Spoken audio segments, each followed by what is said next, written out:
Good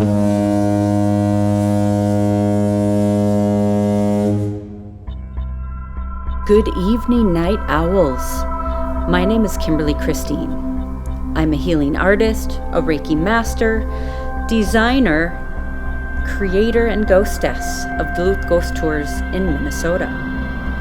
Tonight is my first passive overnight stay at the Suites in the historic Waterfront Plaza in Canal Park, Duluth, Minnesota. You know, and the funny thing, when I checked in, the computers had all of a sudden crashed, and there was a guest who was complaining about the elevators being stuck open. So, Marshall Wells was the largest wholesale manufacturer of hardware in the world. It was built right next to our slip. There you see our William A. Irving ship. Yes, it is haunted. And this entire building that you see, not just the brick building that the water towers are on, but all the other surrounding buildings as well, are part of Marshall Wells. Now, the property itself was put up in 1893, and they had over 600 employees, over 40,000 items. They manufactured paint, made horse collars, tools, dry goods for logging, pans for gold prospectors, mining companies, shipped building supplies to communities. So there's a lot of action going on there, and guess what? I'm staying, and I supposedly got one of 3 haunted rooms. The one that they put me in is definitely, they said a lot of people feel uneasy in there. And I'll tell you, when I first walked in, I kind of started to get that weird gut feeling, but I think it too was, I worked myself up to it. So that was just kind of a little, that's my skepticism about it. But anyway, getting that door open was a bugger.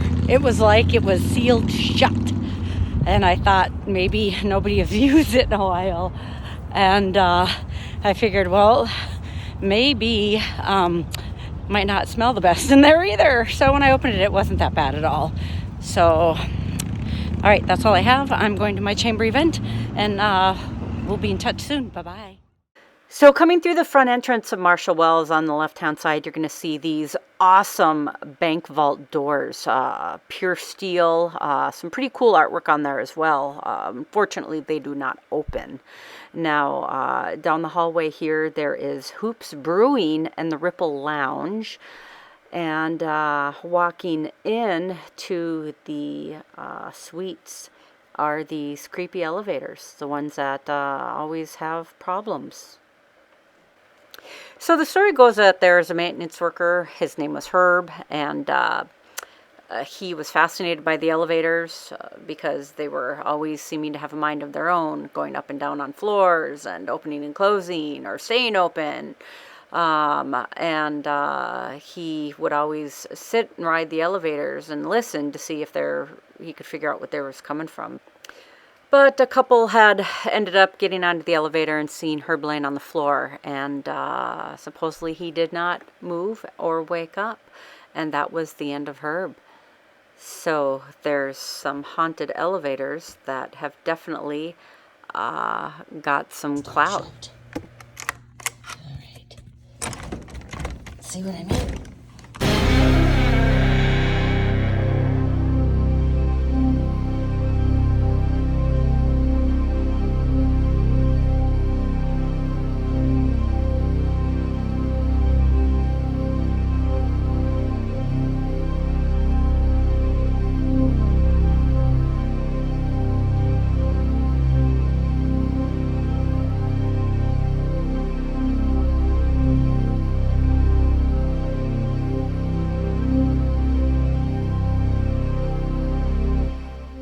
So in the late 1800s and early 1900s, the area down there was littered with brothels and bars and gambling halls. So you can imagine the view that some of the people working here would get.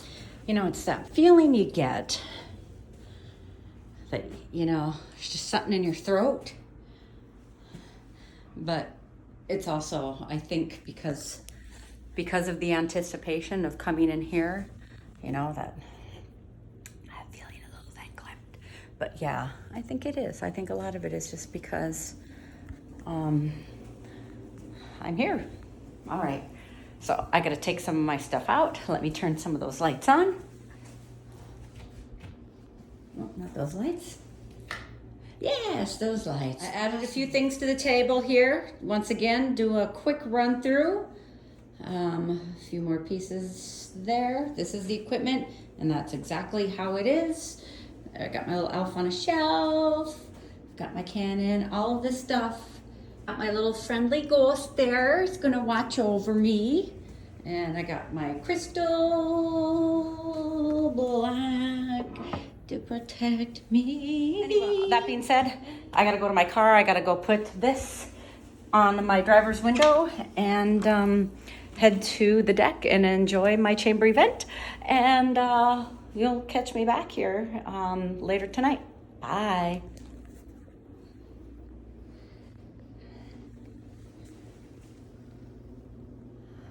Okay, I'm officially done with my chamber event. So I'm gonna walk you through with me when we go into the hotel, because I just wanna make sure everything is exactly like I left it.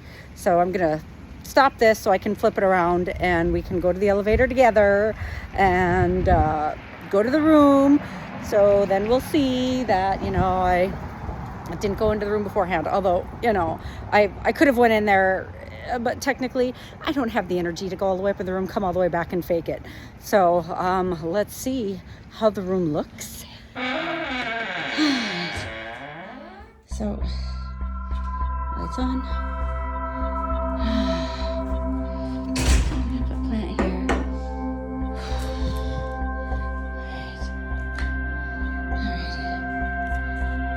Everything's there. Nothing's left. Everything, my elf on a shelf. And my ghostie. So, okay. Kind of really tired. Just gonna sit down. And I really don't want to set anything up yet. I just kind of want to chill and just relax and quiet my mind here in the space. All right, I'm gonna go. Peace out. I can use the restroom and all that fun stuff. And sit here and enjoy the company. Bye-bye. Alrighty.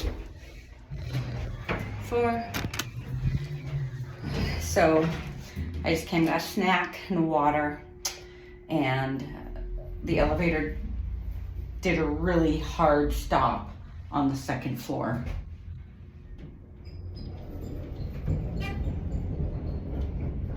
Like, what the fuck is happening right now? Oh, Jesus God. This elevator is creepy. Ooh. Hey, look at the brick wall.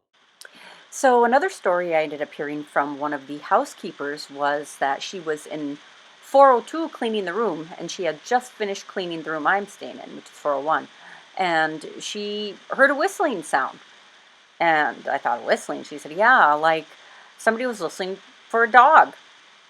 Now I thought, wow, that totally is going to play into the experiences that I have, as well as another part of the story for me to tell you.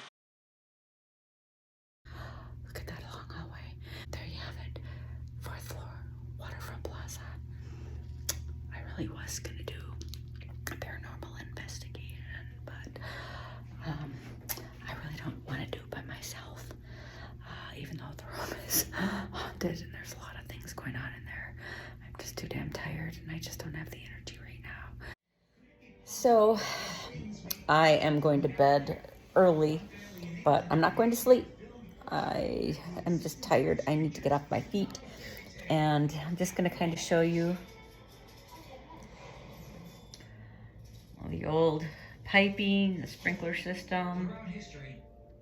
You see the screws up there. It's probably for the dresser so nobody takes off with it. Who knows how long it's been since somebody was in this room last. Interesting. And bye. Wish me luck. And a good night's sleep, please. I need it.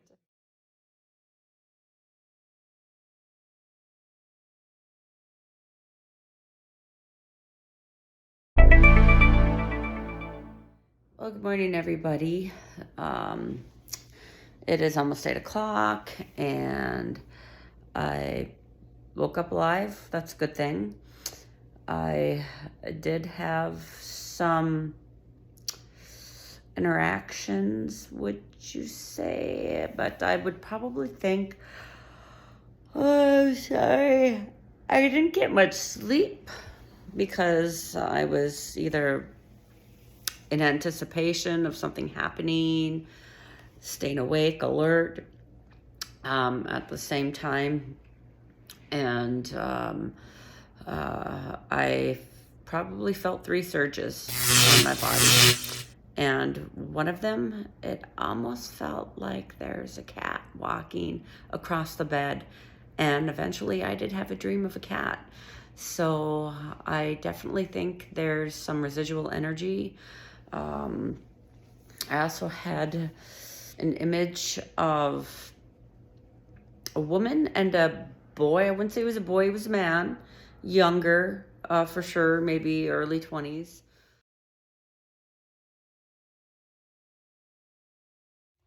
So I am getting a tour of the basement by one of the maintenance technicians. Awesome. So when Herb passed away, his son Thomas ended up taking over for him. And Thomas was coming down to the basement, just like you see we are traversing, and he bumped into somebody. Now the thing is the lights were off, and he didn't know who he ran into.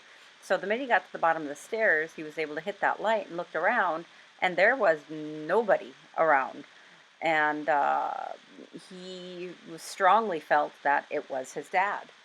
Now, some of the other stories that have been told to me are that the stairwells often rattle. There's a lot of noise coming out of the stairwells.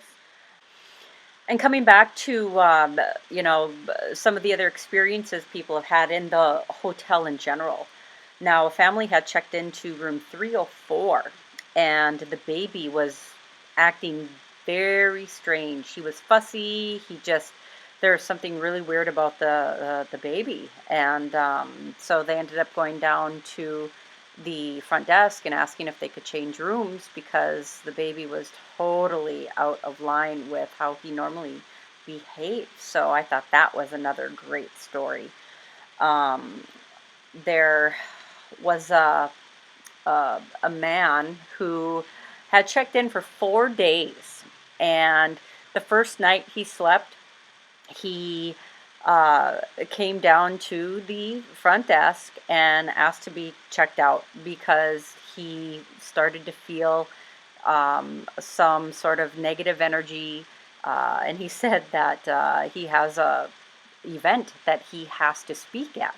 So he checked out early because he does not want to have any type of negative attachment to him when he does this particular event that he was signed up for. Another story involves a guy who went down to the front desk and asking about any problems in the room. He asked if has anyone reported any problems in the room, and the front desk person had said, well, what are you talking about? Like rats or something? And the guy said, no, I woke up and I noticed this 5-foot tall shadow staring at me in the hallway. But I guess that's all good though, because he was still alive. So another room had pictures that kept falling off of the wall. Just those are some of the stories that I ended up getting from front desk, from the housekeepers.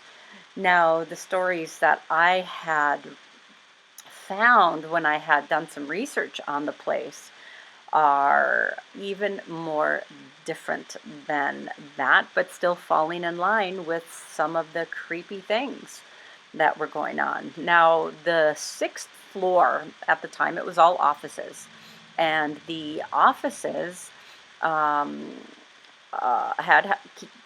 housekeepers, right? Cleaners. And the cleaners kept getting spooked because of all the paranormal activity going on. So they were going through a lot of housekeepers, or housekeepers that refused to clean the sixth floor. Some of the other things were a office dog that had experienced a lot of different activity. Of course, dogs, they're very intuitive. So this dog would just look at the wall and bark at the wall, or bark at an empty doorway. So that, says a lot about some of the activity there. That dog's name was Huckleberry Finn, by the way. Another story involves a ladies' restroom. Now, one woman had went in to use the bathroom, and of course, when you're the only one in the restroom and you're sitting in that stall, it's so quiet, you can hear everything, right, that goes on in that bathroom. The last thing you want to hear is somebody come in and like be all creepy or something. But what this woman heard instead was the water faucet turned on one of the sinks. She thought, well, that's weird. Did I not notice it running when I came in? So eventually, more women started to take notice of that particular bathroom and the water faucet just turning on when they were in the stall. So they decided to start checking the faucet before they went into the stall and make sure they tightened it up. So there was no reason for it to, come back on. And sure thing, every time a woman went into that stall, all of a sudden, the sink ended up coming on and the water started to rush out. So are these the tunnels you guys are talking about, or is there actual tunnels? No, This is it. What is that? Down What was that? in the underground. No. You didn't hear that? Yes, I tapping? I heard did. the tap, tap, tap, tap. Hello? We're over here. Don't tell them who we are. They already know. Right. Look at that. Look at that piping chicken. Cindy's about to have her new home down here. Well, and that's interesting when you think about that. When the water's running, it's moving pipes. Yeah. So the pipes, are probably, yeah. And I'm sure the tap said something to do with it. Yeah, exactly. See, and Look at these usually coolie dooly. Usually all now that I that- think about it, where are the rats? all that noise, most of the times, There, all those you can noise and debunk knockings 'em and or- raps, yeah, can all get debunked. Awesome. Yeah, a lot of spider webs. Like, Uh-huh. I don't know. If you didn't have your light here, I could have walked right through that one. Oh, look at all right there. Oh, look at all the dead spiders in there. Wow, corpses of spiders. Yeah. There's also a story of a little girl that supposedly haunts the basement. And it is said that she was trying to save the horses because a fire was breaking out. Now, I know it's hard to tell through some of this, but some of those beams and structures holding up the floor are labeled light horse and shoes. So that really led us to believe that there was definitely horses that were kept down here. And it even said that there was a stable in the garage area, although this really isn't a garage. It's a little tough kind of walking around and old. So anyway, this little girl tried to save these horses and she ended up perishing. I've been doing the research to try to find that, and I have not yet. To verify that, although I was at the reference section in the library and we were pulling up fires and Marshall Wells, and I'm sure there's a news article somewhere about this. So yes, in conclusion, the Waterfront Plaza and the Suites Hotel is definitely haunted. Whether there's any type of negative or spiritual energy in there that remains to be followed up with. But I will admit, doing a passive stay in a room is a really good idea. And then that second night, to have a thorough investigation would be more feasible, because then I come in as a blind guest, so to speak, and not opening up doors to the paranormal right away the minute I stay in the room. So I think passive investigations are the way to go. Thank you guys for putting up and watching this, as kind of boring as it is. Hopefully they'll only get better. You guys have a great Thanksgiving and holiday weekend, and stay tuned for a few more investigations along the way this winter while I am down until next year. Stay spooky, my friends.